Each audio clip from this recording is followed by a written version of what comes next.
সুস্থ দেহ সুন্দর মন দিন কায়েমের আন্দোলন এই প্রতিপাদ্যকে সামনে রেখে শরীয়তপুরে ৫৪তম মহান বিজয় দিবস উপলক্ষে আন্তঃথানা ক্রিকেট টুর্নামেন্ট এর আয়োজন করে বাংলাদেশ ইসলামী ছাত্র শিবির শরীয়তপুর জেলা শাখা। মঙ্গলবার ২৪শে ডিসেম্বর নড়িয়া উপজেলা ডিঙ্গামানিক ইউনিয়ন পরিষদ মাঠে বেলা ১০টায় এ টুর্নামেন্ট অনুষ্ঠিত হয়।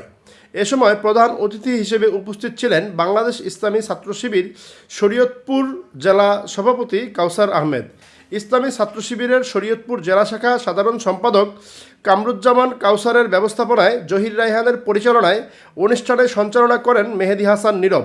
টুর্নামেন্টে ভেদরগঞ্জ আদর্শ থানা শাখা ও নড়িয়া থানা শাখা অংশ নেয়। পরে টসে জিতে ভেদরগঞ্জ আদর্শ থানা শাখা বল করার সিদ্ধান্ত নেয়। ব্যাটিংয়ে নেমে নড়িয়া থানা শাখা ৯৭ রানের টার্গেট দিলে বিনা উইকেটে ভেদরগঞ্জ আদর্শ থানা শাখা বিজয় লাভ করে। টুর্নামেন্ট শেষে প্রধান অতিথি বিজয়ী সহ সকলের মাঝে পুরস্কার বিতরণ করেন। মাহবুব আলম, হুঙ্কার ডিজিটাল।